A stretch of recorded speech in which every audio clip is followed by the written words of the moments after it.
Welcome back, and thanks for tuning in.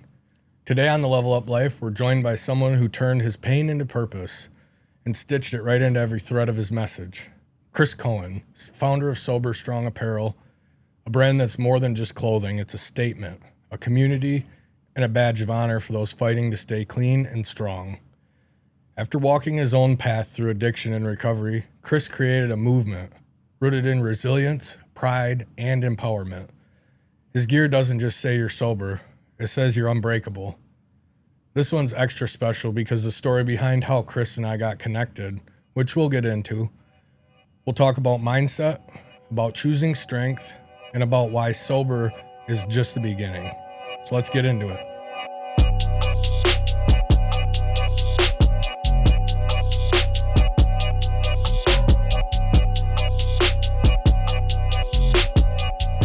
Chris, welcome. Thank you for making the trip. You came from New York, right? Yep, all the way from Western New York. Thanks so much for having me on, guys. I really appreciate it.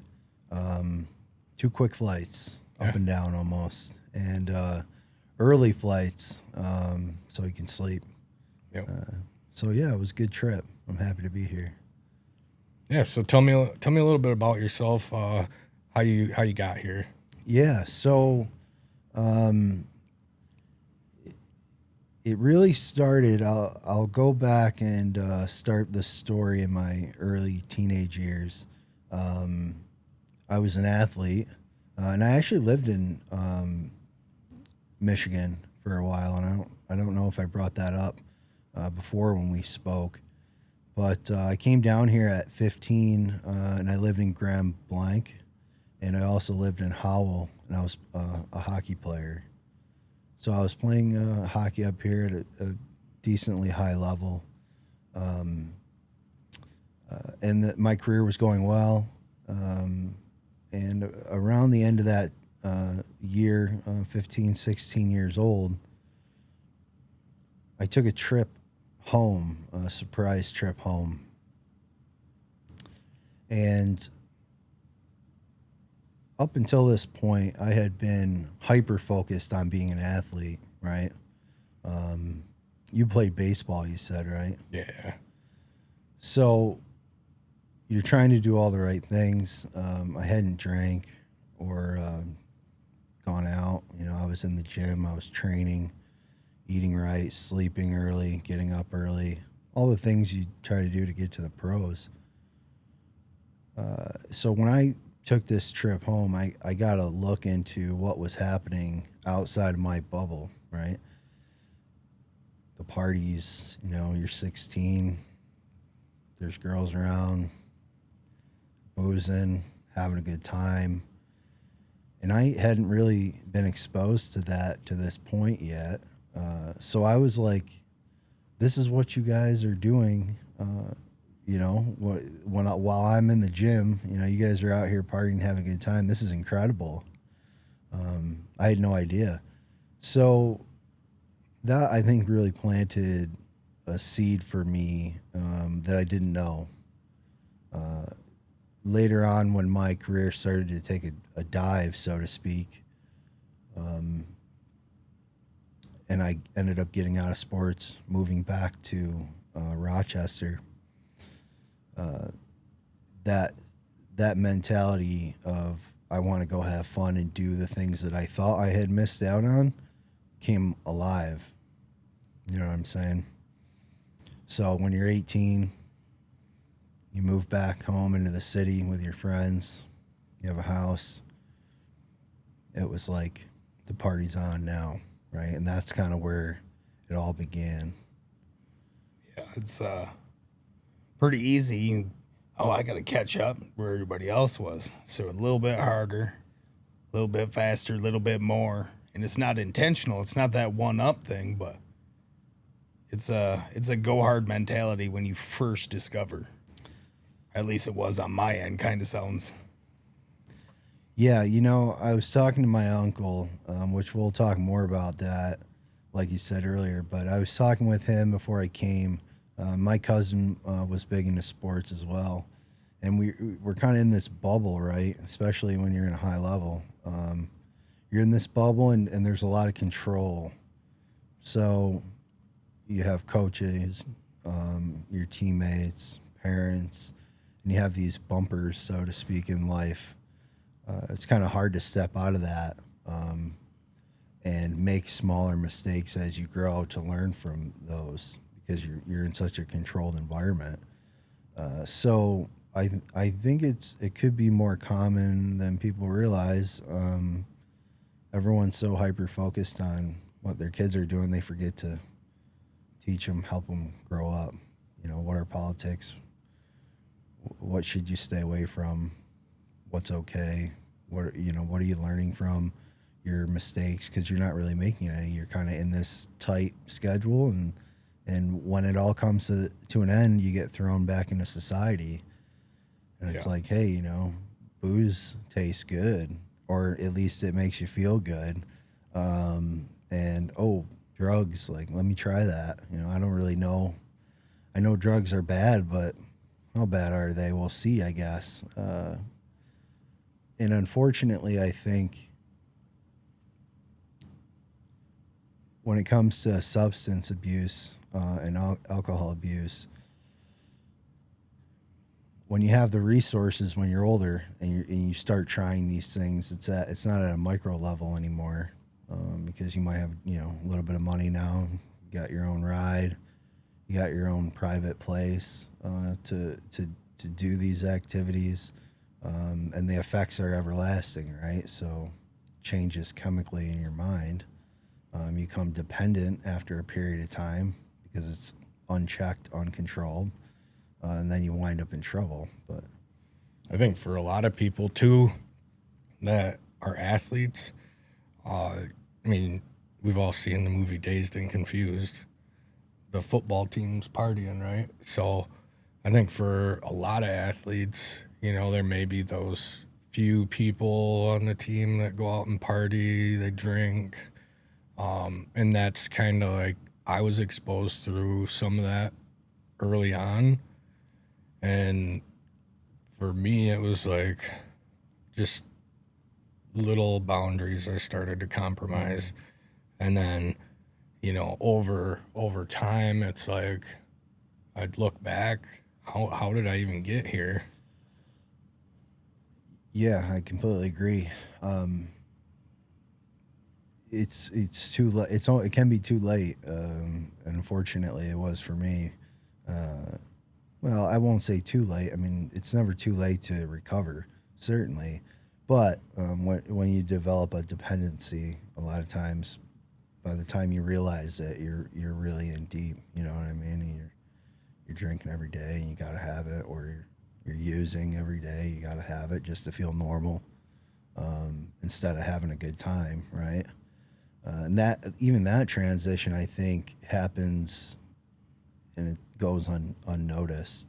Yeah. From where you're using, drinking, and it's really fun, and then at some point it turns into, well, I feel really bad today, and this is going to make me back to level so I can function. Where does that transition happen? Yeah. And it's oh my God. That's it. Big one that, it quits, where you're using drugs and alcohol. The drugs, alcohol are using you. And that is a quick transition. And, some people get through, right? The people that can go out and have their glass of wine or, that type of behavior. Three of us weren't that way, right? There isn't that boundary.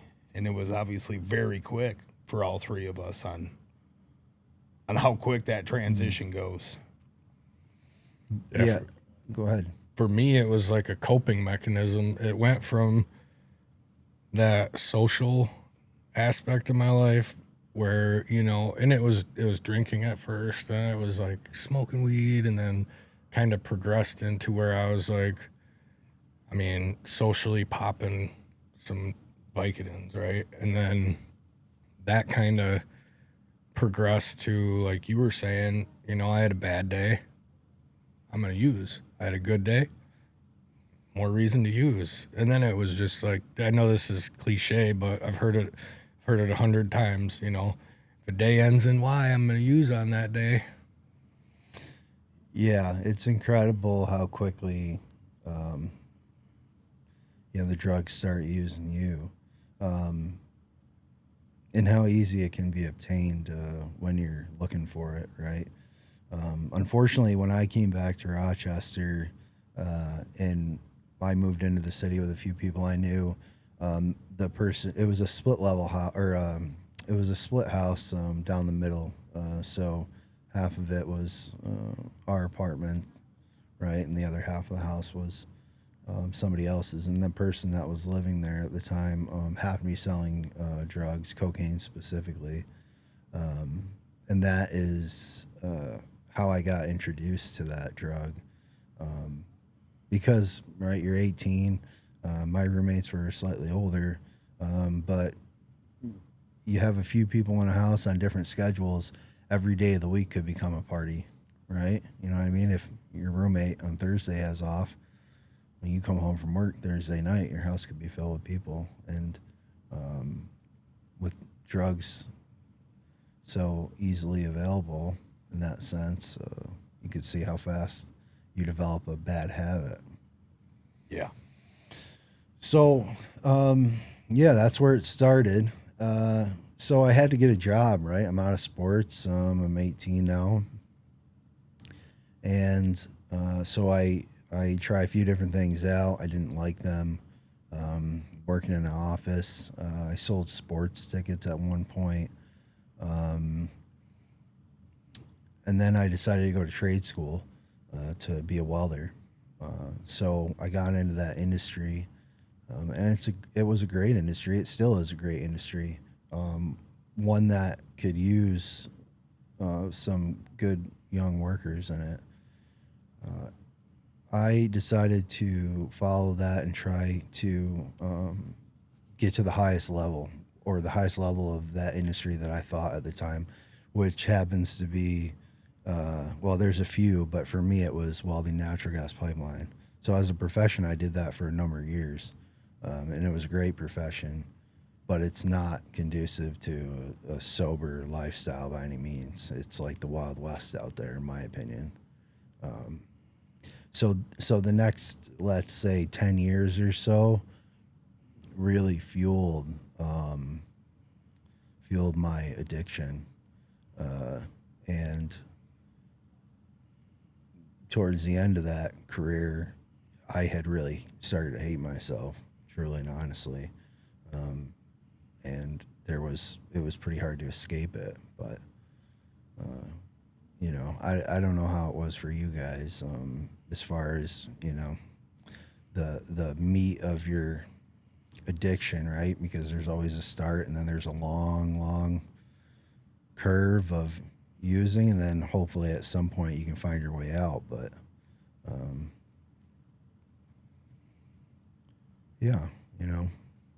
so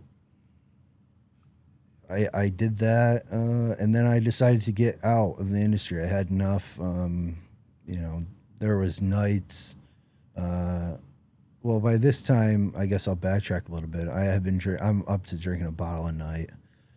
I'm using cocaine multiple times a week if I can get my hands on it. And the more money you make, certainly the easier it becomes to get, as long as you can hold your job or whatever you're doing. And I would go some nights just breaking down, crying, dumping full bottles of whiskey down the drain. You wanted that change, but it just wasn't. Yeah, I wanted to change subconsciously, but I didn't know how to go about it. It was all new, and it's not something really that's taught. Well, I assume most people hope it doesn't happen to them or their kids or loved ones, but I had no idea how I was going to get out of this because I was so dependent on it. So, actually, back to your point with the drugs using you. So, I'm coming to the end of my welding career and the end of my addiction. And I start with therapy. I'm getting a professional to talk to try to get some answers to figure out what's going on. And my therapist describes it as an allergy, which I find that's a good description of, right? Some people can handle it, have a drink with dinner, whatever, not overdo it, but we can't. We have one, we have to have more. We're not drinking because we love the brand so much, or, we're drinking for a feeling. We're trying to cover something up, our medicine, so to speak, right? So I start getting some help, and I'm trying to get sober. I quit drinking. I quit drugs. I'm going through withdrawals. My depression is my mental health in general has gone down pretty rapidly. And I'm starting to have panic attacks, extreme anxiety. I'm going to the hospital multiple times. And during this time, I had left the natural gas pipeline world. I had sold everything. One night I had just decided I sold my truck, welder, all the tools. I hated the industry so much for what it had made me, or what I thought it had made me. I had to get rid of it all. And so I did. So I'm in and out of the hospital. I'm really struggling. And then I go for a cardiologist appointment. Because I think a lot of people, males specifically, when they're having panic for the first time or for the first series of times, think they're having a heart attack. So they wind up in the hospital for that. And my father had a history of heart problems. So they wanted to send me to a cardiologist to get checked. And I ended up having a massive episode during that cardiologist appointment. And they ended up calling what's called the mobile crisis unit that we have in New York. That actually will come out and help people that are having a mental crisis. And that was a game changer for me. So, that is the synopsis of my addiction, I guess. But we can get into from there how the clothing brand was developed and birthed, if you will.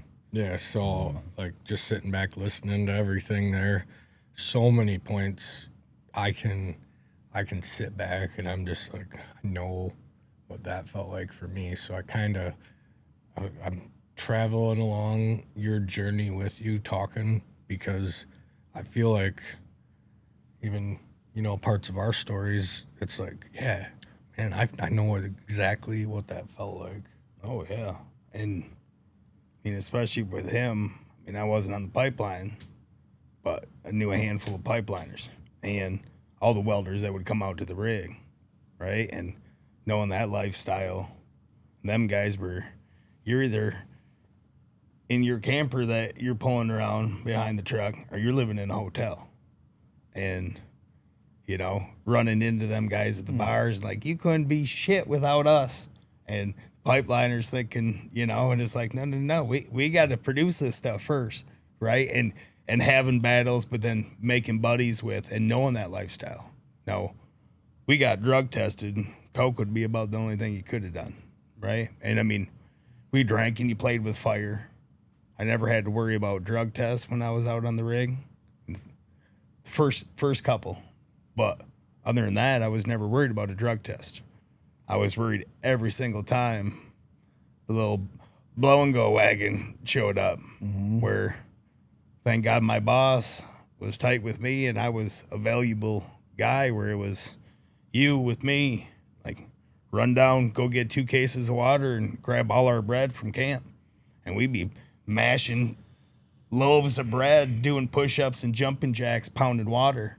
He's like, you're the last to go every single time.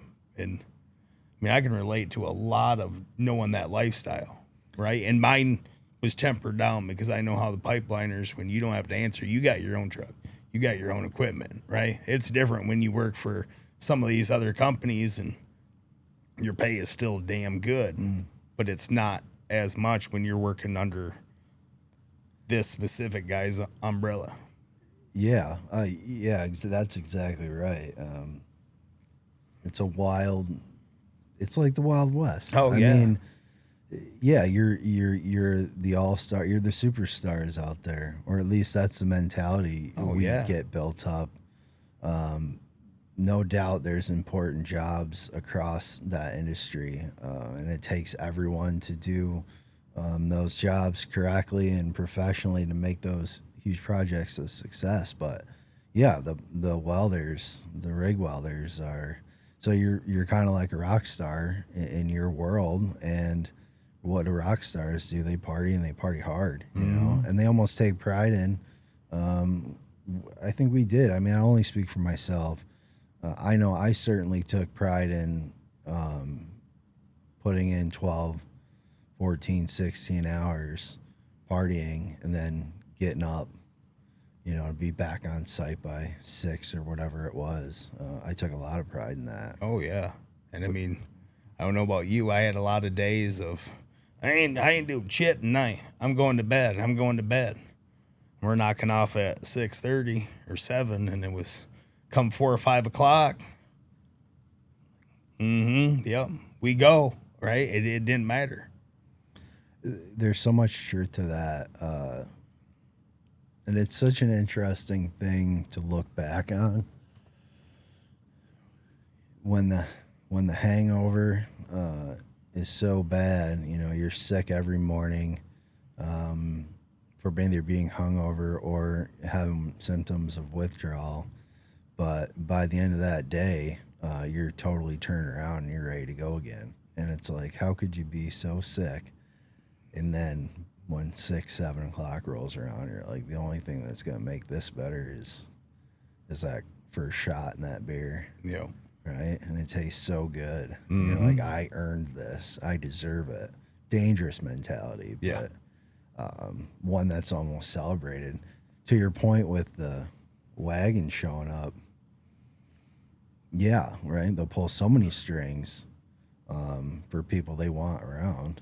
I'm not going to bash that industry too hard. I mean, it gave me a lot of opportunity to have what I have in my life. But they certainly make it easy to fall into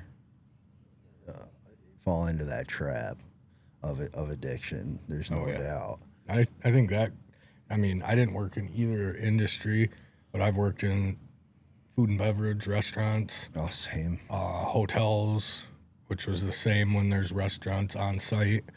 And I've worked in factories, and there's just like a lot of those careers, jobs are just, it's ingrained. Like I remember working at a restaurant where the owner would drink at noon, and he was offering staff drinks. So it was like, you know, we'd have our lunch rush, and then our prep work's all done. We'd have a little break.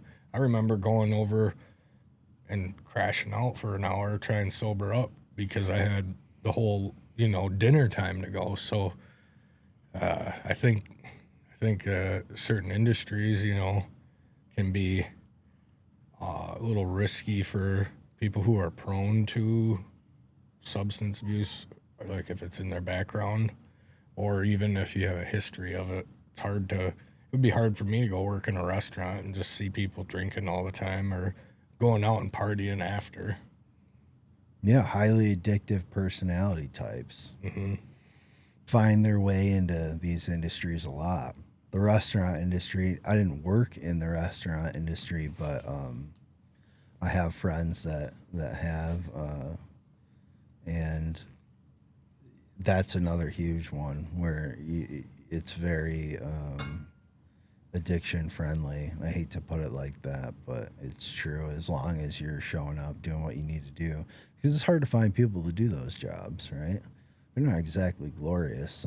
Traveling on the road and being away from home all the time, speaking of pipelines specifically, you're out in the elements no matter what they are. Yeah, the pay is good, but at what cost, right? It's tough to get people to do that. Tough to get people to work the restaurant of a schedule, whether you're a chef or a busser. So if you got people showing up, you turn the other way for a lot of things.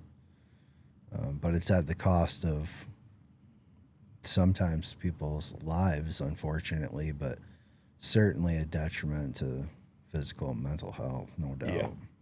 You know. So you mentioned getting into recovery. You were going to counseling. Was there anything else like in that process that you went through as far as like state of mind changes? Yeah. So I had been to AA meetings, and I didn't stay within that program. It wasn't working for me at the time, but I also, not to say that there's anything wrong with AA. It has saved millions of lives. But I was having trouble just leaving my house in general. So I was working within therapy. At this point, I'm on medication now to get anxiety, panic under control, depression under control, so I can start to work on some of these tools that I'm learning, like, for example, positive mindset.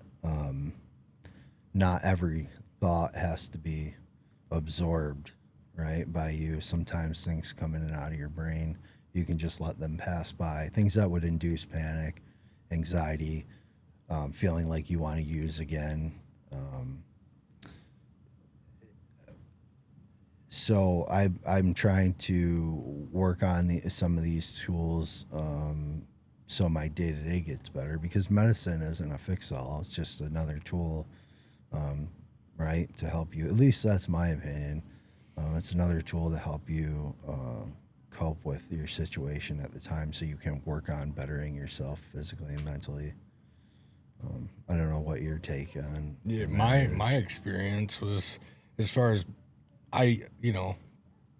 so opiates were really my problem, and I did try medical assisted, where I was on Suboxone. It works great for some people, like you said. I don't want to knock anybody's specific journey, but for me, I used it as kind of a Crutch almost. yeah, I'd I'd get my prescription, and I would trade my dealer some of my Suboxone for some heroin, and then I would make sure I kept my stash of those, because they would take the edge off of detoxing. So it was a diversion. I was diverting from detoxing, and then if I knew I wouldn't have money, I'd wake up and take it. There were days when I was like, I'd wake up and I'd be like, I need to take this, so I can't use. And I would. And I would be fine the rest of the day. But then towards the end of the day, I call him Slick up here. He's like, Adam, don't take it tomorrow. Then you can get high. We got money already, so you're good. So I'd have it all lined up, Suboxone was a diversion for me, but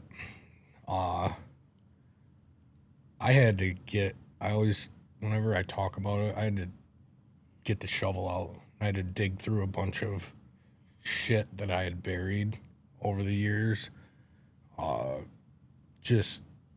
Loss of loved ones, loss of relationships, guilt and shame for writing my own checks out to friends when I knew there wasn't money in there. So all these things just piled up, and when I got to treatment, I had to dig. And I worked with a counselor, and I was like, we worked through all these things, and then there was one guy at the treatment center I was at. His name's Spirit Dan.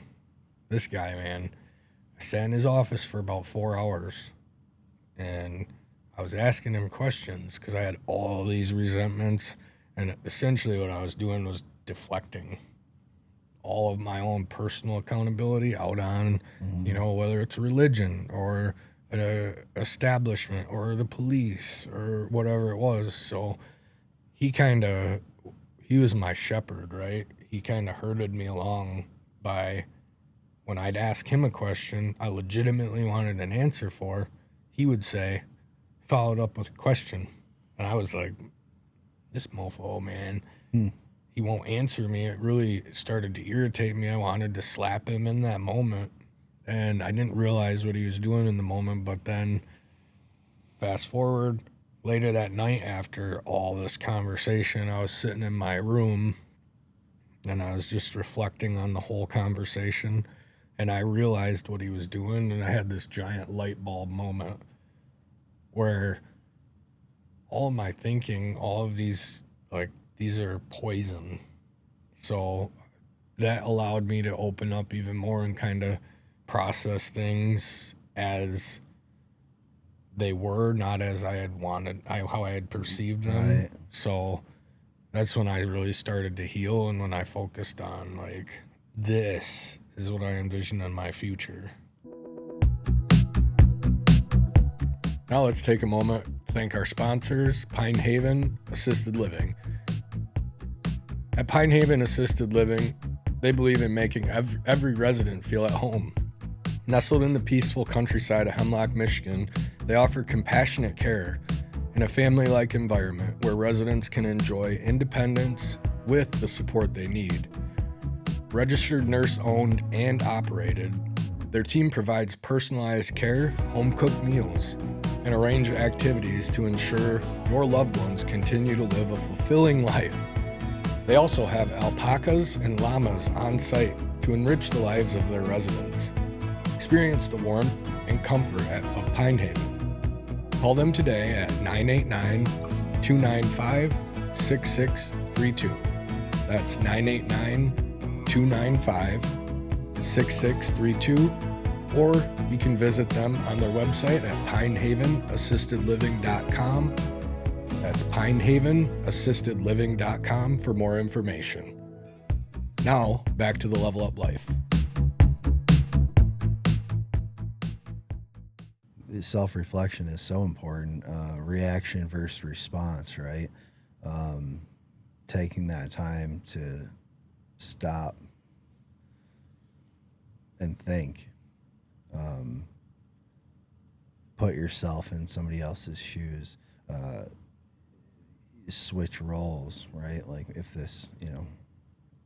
I was the one being asked and not asking, how would I handle this now, right? You look back at that moment and you can kind of envision what the point was. Mm-hmm. I tell kids we go into the juvenile center here. You do, yeah. And I always tell them first thought wrong, like that initial first thought you get when your emotion is your reaction. That first thought's wrong. Always make sure you don't act on it because you want to do that reflection, like you were just saying. So yeah, reaction versus response. It's an incredible thought, a simple one, but it's so important. It's something I have to work on every single day, in my personal and professional life, especially now in this business, because the industry I came from can be so pointed and direct within your working day, right? Like, here's your marching orders, go do them. And if you don't do them or do them correctly, you better have a reason why. And that's just how it is. That's not being rude or aggressive or whatever, so to speak. That's just how the industry is, right? You're the professional on the job. Nobody's here telling you how to do it. We're paying you accordingly. So you better do your job, do it quickly, and do it right. But now in this venture, it's a different environment. So you have to be conscious of how you talk to people professionally. So I'm not always the easiest to deal with. There's no doubt, and I think that plays directly back to reaction versus response. It's like that's how I grew up and matured in my professional life on the pipeline. Is this is how we talk, and there's nothing wrong with that, which isn't exactly true. But back to, not to jump around too much, but back to your Suboxone. That I think that's the. I just wanted to say I think that's the beauty of what I'm learning about openly sharing your recovery journey, because everyone's journey is different and personal to them, and I don't think it's any place to judge how, why, the severity, or your opinion of the severity. If Suboxone didn't work for you, it was a crutch, that's fine. Some people, it saved their lives. It doesn't really matter as long as that we're still here at the end.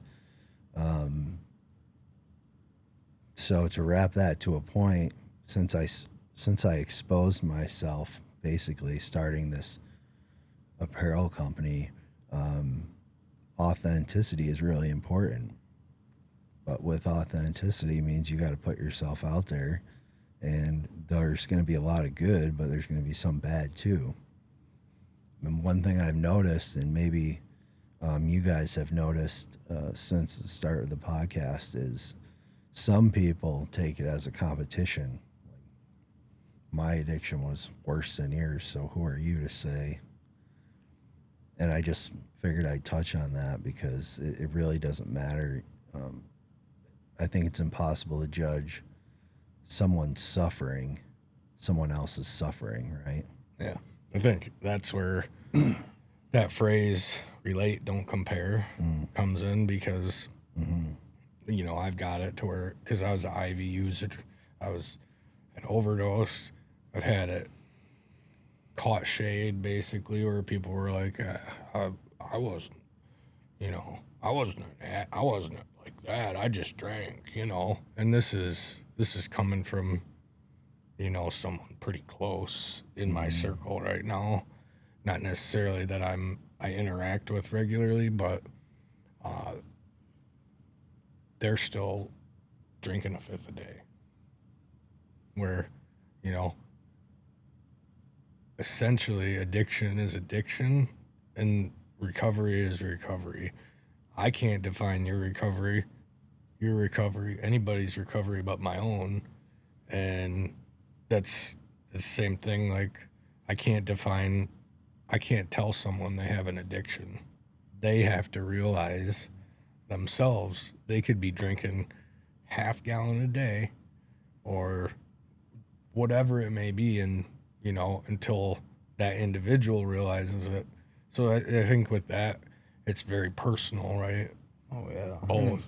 I mean, same demon, going by different names is what I always say, because it is. I mean, and I've been guilty of it, right? Oh, damn junkies, is my buddy who was, the recovered junkie, being like, yeah, you fucking alcoholics, right? And there's points to be made, but it is all the same demon that got a hold of us. It was just what that demon went by and how we went. I mean, it's definitely no comparison, because, I mean, right away we touched on where the people that can do this and do that and make it a long life, the Willie Nelsons and the George Burns and stuff of this world. Sure. Well, we're not one, because we weren't seeing 40s had we not stopped, right? I mean, something was going to happen. Certainly. And that's all the same. Yeah, heart attack or brain aneurysm or what have you. I like that a lot, the same demon, different name. I really like that a lot. There's a lot of truth to that. Mm-hmm. Yeah, so there's a lot of truth to that. So that's I love the opportunity to come on anywhere or talk to anyone just about what happened to me and there will be some people that can relate. There will be some people that can't. But, Yep. if there's one person that can relate, Yep. then we've done our job, and that's commonly said, but there's a lot of truth to that. Oh, because yeah. I didn't know. I was searching for answers at the end that I couldn't find. That's a real thing, in my opinion, And without us being here and so many others openly sharing those answers, or those questions would still go unanswered, and that's how you end up, losing lives, I think. Yeah. Just living authentically and recovering loudly, I think. Yeah. Those I mean, the more of us that do that, and it's not for everyone, but I think the more of us that do that, it's empowers the people out there that are still struggling. Like, oh, there is people doing that recovery thing. And in general, I think it takes the stigma from the non-addicts, down, because they're like, oh, well, I've had people say to me, you're an asset to this community, Adam. And I'm like, well, I used to be a liability, Right. And I never really looked at myself as an asset in terms of what I contribute to the community, but took someone else telling me that, and I was like, I think everybody who just lives authentically becomes an asset to the community. Yeah, I think there's a lot of truth to that. We just made a post on our social media that I created that talks about addiction and stealing the opportunity from you, stealing your life. And I think it hit with a lot of people when you get sober and you look back on the time that you spent and the effort you spent being an active addiction,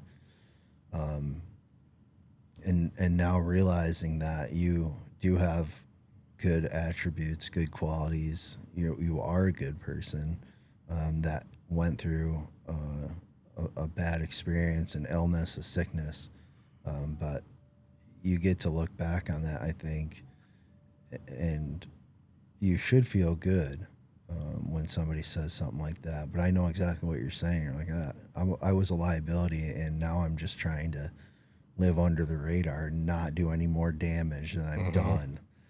But it's okay to accept those compliments because we put in the work, right? And that is the point in the end. We recovered, and we're trying to be the best versions of ourselves now every day, maybe a little better if you can. But I can, I want to tell you how the company came this to is life. comfy, man. So I'm in sobriety now, and I happened to get into a car accident. I was hit at a red light. It totaled my car, and I had injured my back as a result of that. So a short version of the story, but I think is important and a little ironic, is that I had rolled off to the side of the road, and the person that hit me had pulled up behind me. It was late at night, dark, no lights, and it happened to be a woman and a child had gotten out. And I had asked them to call for an ambulance. I had lost my phone during the collision. It was on the seat, and it had flown somewhere. I couldn't find it. And she didn't want to call. She was there with her child, maybe 8 or 10 years old. So when she refused to call, in a sense, I insisted that she did. And she said, okay, I'll call for an ambulance. I think my daughter needs one as well. So I'll call. So she goes back to her car and flees. She fled the scene. So it ended up being a hit and run. The result of that accident, is that I ended up needing surgery, A-lift surgery, which is anterior lumbar interbody. Basically, I had herniated discs in my lower back. They go in and replace those with artificial discs.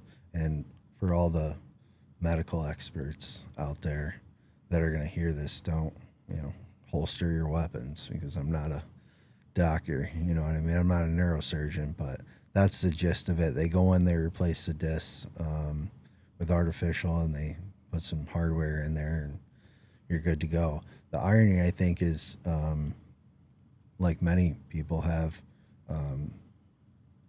driven under the influence. Now, it's just my opinion that she may have been under the influence. And at least in the state of New York, I can't recall the exact law, but if you're under the influence of any degree with a minor in the vehicle, you're in big trouble. I mean, you're in trouble anyway, but you're in a lot more trouble with a minor. So the consensus was that she may have been under the influence, and that's what motivated her to flee the scene, which I don't judge that. I understand. It's not right. Hopefully, she never does that again.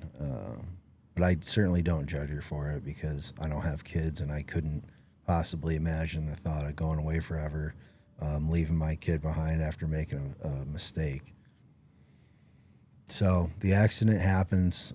We never end up catching the person. I have surgery. Now I'm post-surgery in recovery.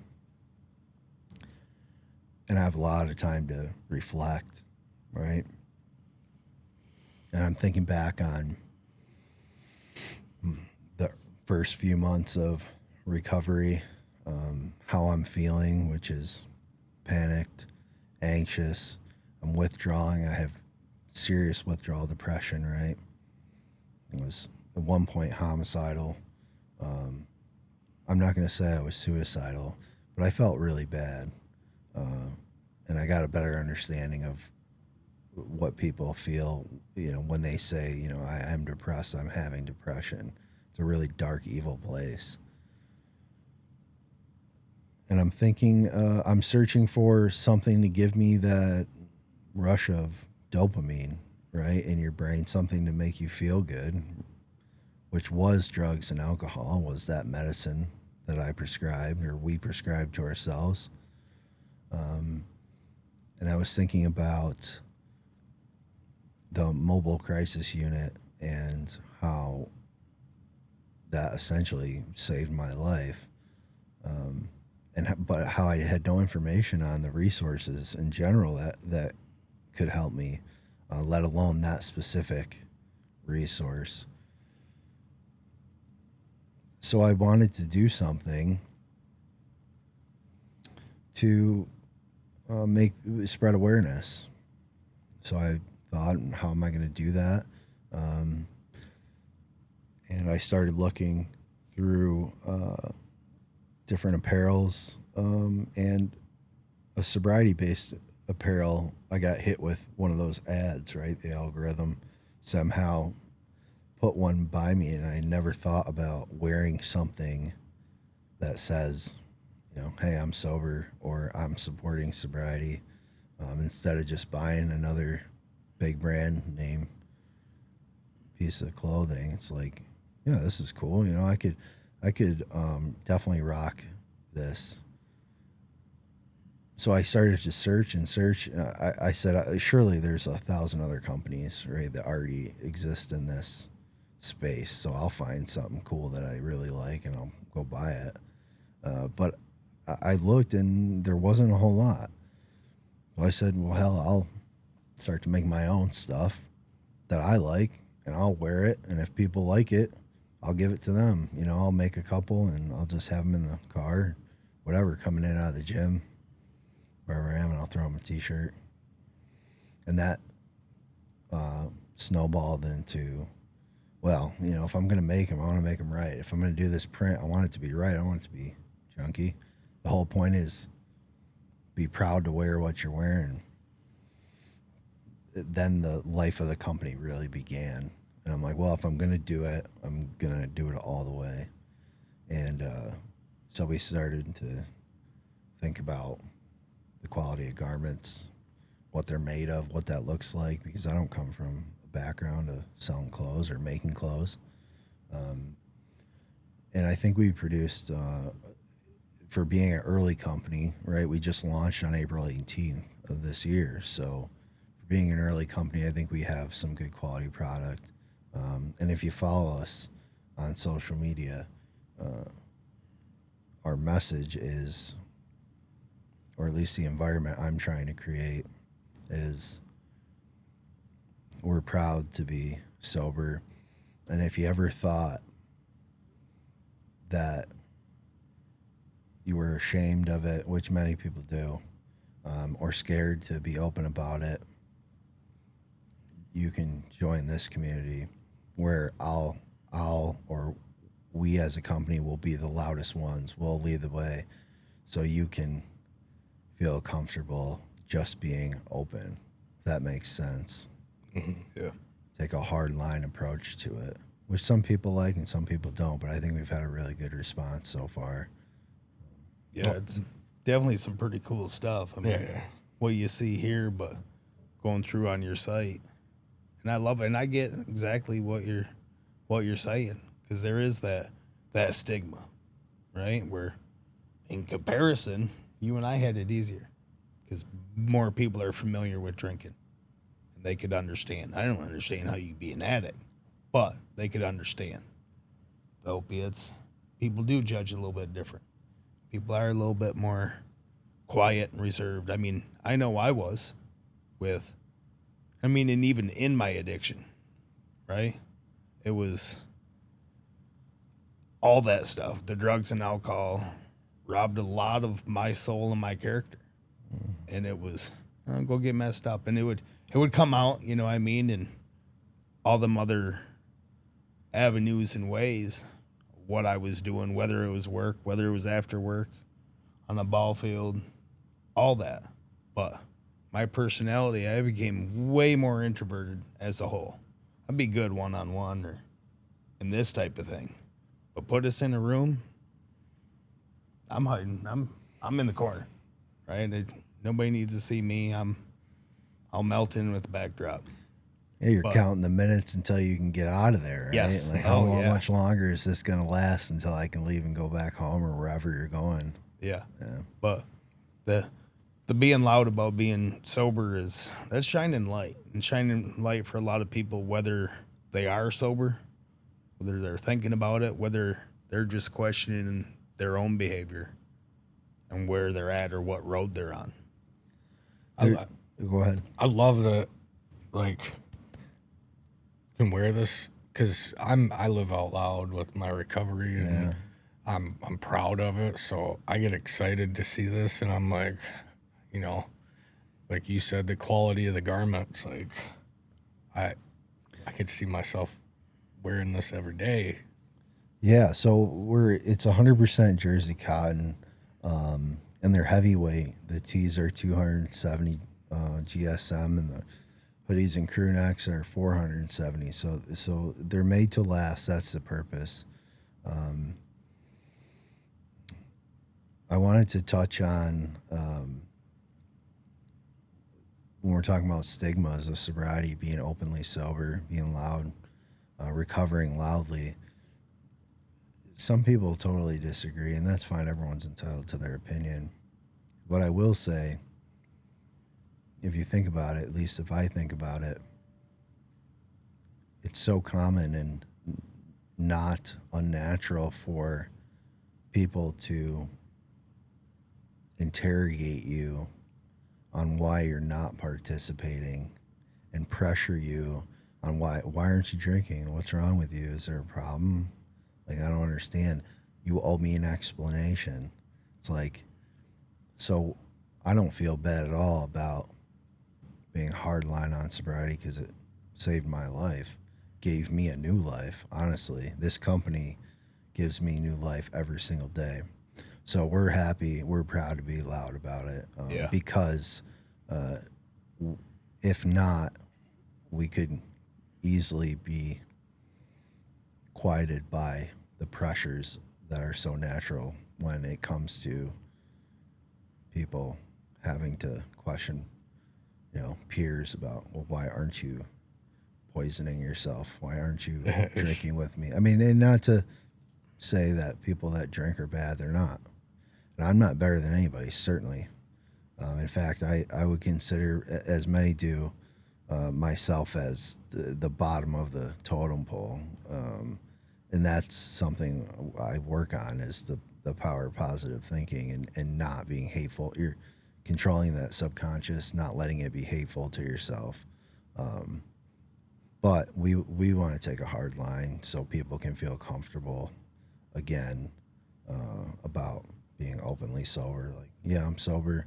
You can address those questions. Like, that's my choice, and I'm proud to be it. Proud to be back in control of my life.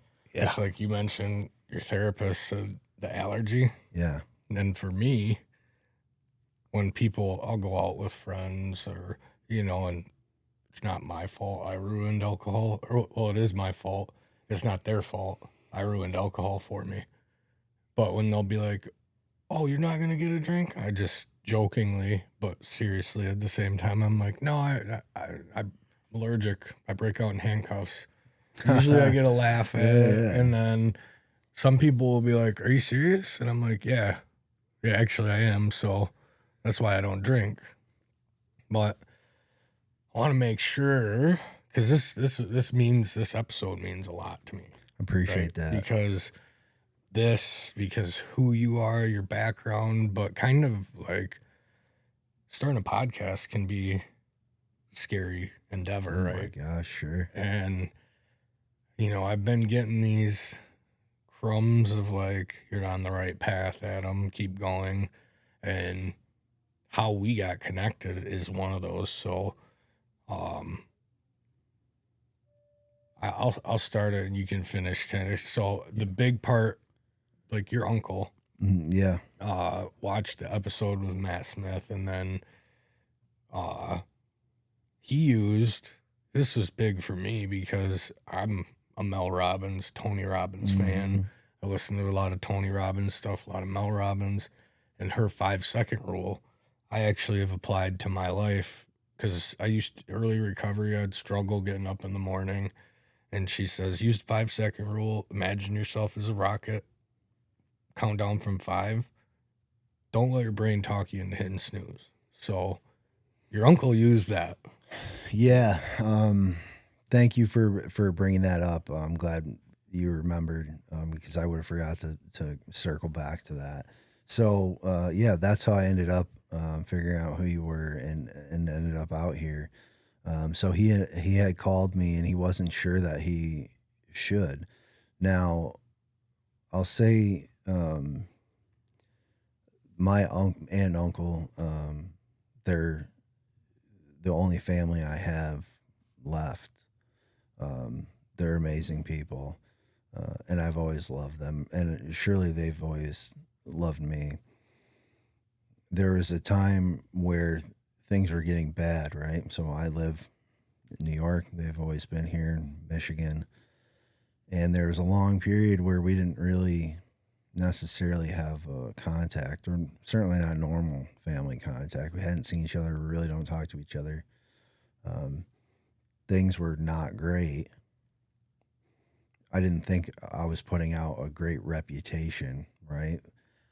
I don't know how much my aunt and uncle heard about what was going on, but in my mind, I'm a total embarrassment. Like, there's no way, I understand why they wouldn't, want to reach out or be involved in my life. Who the hell would want to get involved in that? So now it's a number of years later, and my uncle decides to call me, which is awesome. And he explains to me Mel Robbins' 5-second rule. And I thought that was absolutely incredible. And I was so happy to hear from him. But when he told me he almost didn't call, it was so upsetting, because it was just a reminder of, like, that's part of addiction that disconnects you from loved ones, peers, whoever, in those missed opportunities. So he ended up using that role when he's glad he did call. And he said, I don't know if this podcast aligns with your company or what you're doing, but my friend was on it, and I think that it would be a good fit. And what I told him is, maybe it would be a good fit, but if nothing else, I'm glad you called me because, I probably would have never reached back out to you